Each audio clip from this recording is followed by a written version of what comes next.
Good morning everyone, কেমন আছো তোমরা সবাই? আশা করি তোমরা সবাই খুব ভালো আছো আর আমিও ভালো আছি।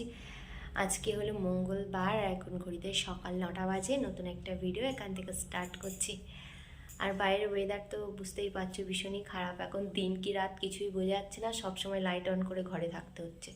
সকালেও লাইট অন করে ঘরে থাকতে হচ্ছে, আর রাতে সন্ধ্যাবেলা তো থাকতে হচ্ছেই। তা এখন খাবো চা। ওই যে চা নিয়ে বসেছি, মা আর আমি খাবো।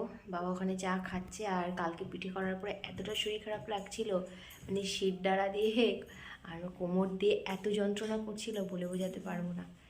তো যাই হোক, কেন এরকম হচ্ছিল বুঝতে পারছিলাম না। সোহাগের শরীরটাও খারাপ, ওর পেটটা মনে হচ্ছে খারাপ করেছে, একটু হজমের প্রবলেম হচ্ছে ওর। 2-3 দিন ধরেই কিছু খেতে চাইছে না। কালকে দেখলাম একটু মানে বাজে মানে পটি করেছে। তো যাই হোক, চলো এখন চাটা খাই, তারপরে আবার পরে আসছি। আর এই জাস্ট উঠলাম, উঠে ফ্রেশ হয়ে চা করলাম, কোনো কাজও এখনও স্টার্ট হয়নি। কয়েকটা বাসন ছিল, সেগুলো বোধহয় মা মেজেছে, আর আমি চাটা করলাম। তো চলো চাটা এবার খাওয়া যাক গরম গরম।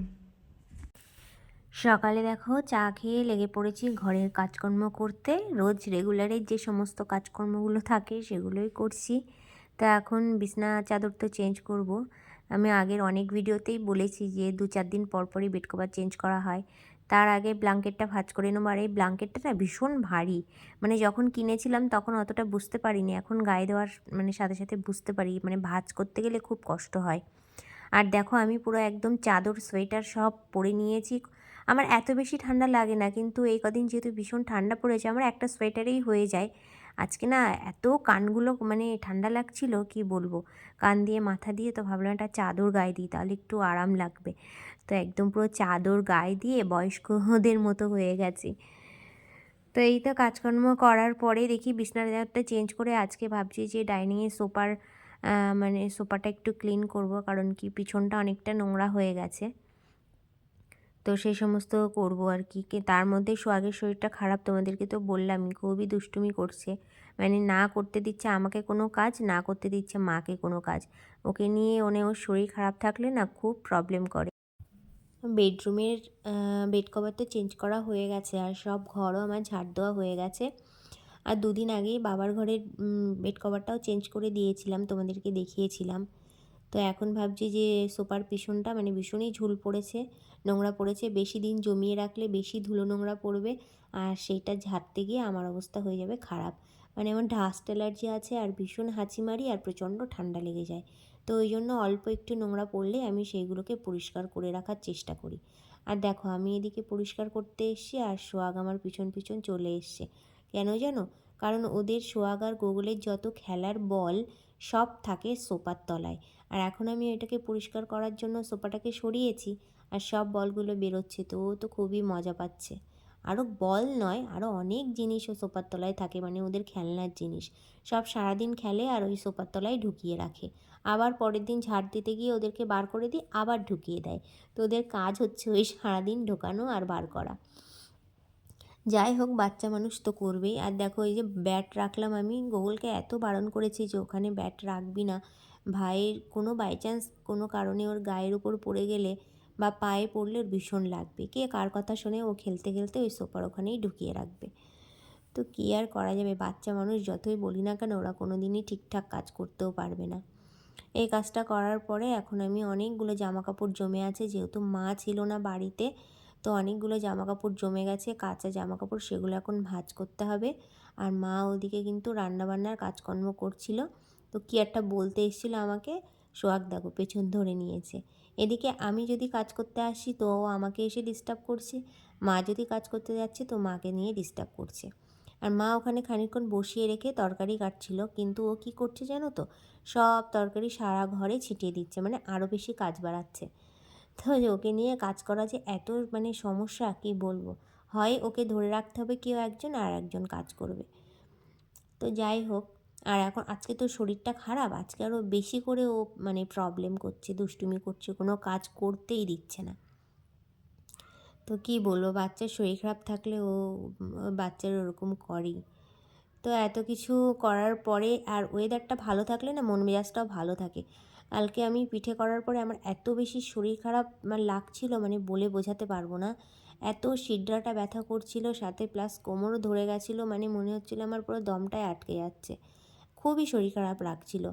কোনোভাবে একটুখানি পিঠে তো খাইনি, করেই আমি রেখে দিয়েছি, কোনোভাবে একটুখানি ভাত খেয়ে আমি ঘুমিয়ে পড়েছি।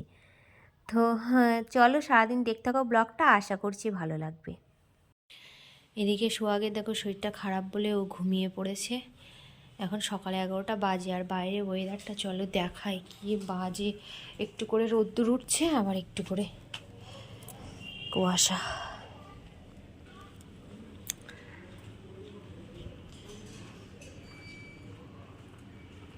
এখন আবার একটু রোদ্দুর উঠেছে, কিন্তু হাওয়াও ছাড়ছে।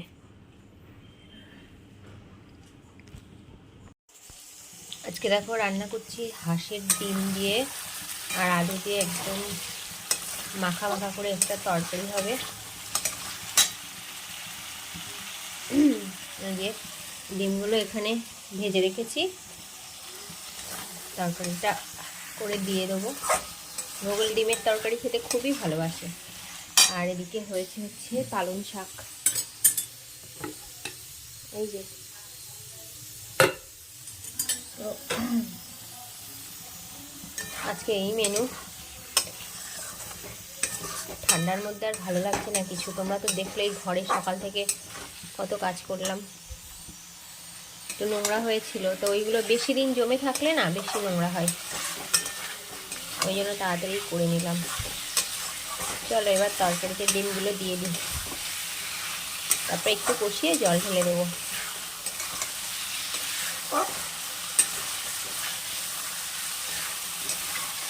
কি সুন্দর কালার হয়েছে, বুঝতে পারছো কিনা জানি না ক্যামেরাতে, তো অরিজিনালি দারুণ কালার এসছে।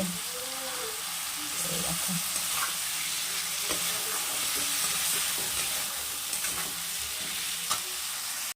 সোহাগ দেখো সারাদিন কী না করতে থাকে। এই বন্দুকটা তোলা ছিল অনেকটা উপরে, ও ওখান থেকে আমাকে পাড়া করিয়েছে। আর ঘরে নতুন ব্যাটারি ছিল, এই বন্দুকের ব্যাটারিটা না শেষ হয়ে গেছিলো, তো আমি ভাবলাম ব্যাটারিটা চেঞ্জ করে দিই, ও খেলা করবে।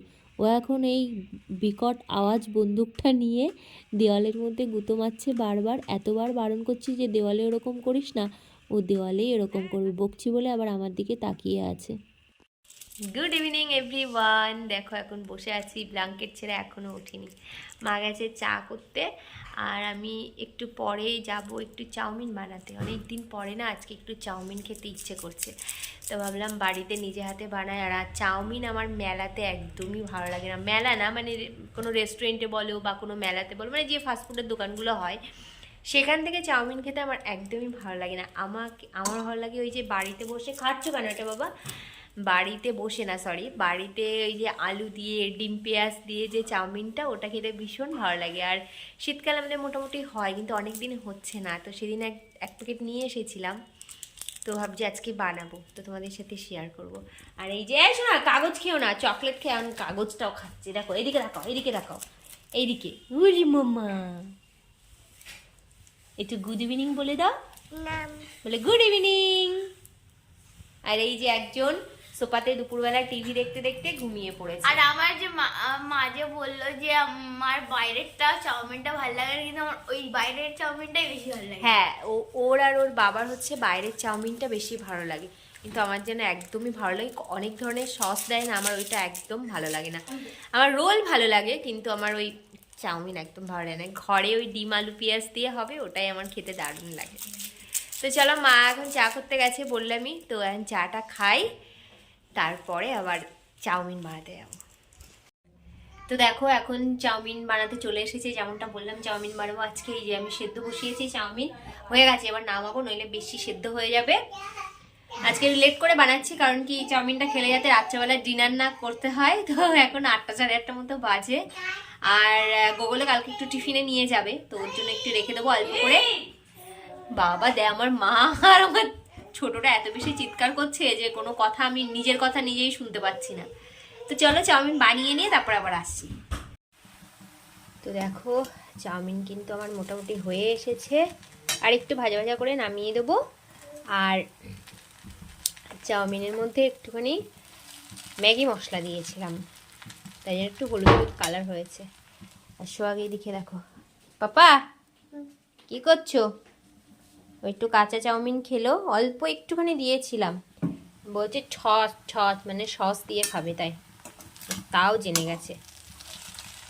আর একটুখানি রোস্টেড বাদাম দেওয়া হয়েছিল, মানে দিয়েছি আর কি, ভালো লাগবে খেতে। দেখো চাউমিন কিন্তু একদম রেডি হয়ে গেছে, গরম গরম ধোয়াটা চাউমিন। আর বাড়িতে আজকে কোনোই স্যালাড ছিল না, ওই জন্য দিতে পারিনি, প্লেন সস দিয়েই দিয়েছি। আর এখানে ভয়েসটা দিতে পারিনি, বাবা ফোনে গান শুনছিল, কপিরাইট চলে আসবে তার জন্য। তো গোলকে দিয়ে একটু বলছিলাম যে একটু খেয়ে দেখ কেমন টেস্ট হয়েছে। তারপর আর কোনো ভিডিও করিনি, এটা চাউমিন খেয়েই আর কি শুয়ে পড়েছিলাম। তো ভিডিওটা আজকে এই পর্যন্তই রাখছি। যদি ভালো লাগে অবশ্যই লাইক কমেন্ট শেয়ার করো, আর আমার চ্যানেলটাকে প্লিজ সাবস্ক্রাইব করো। দেখা হচ্ছে নতুন ভিডিওতে। টাটা।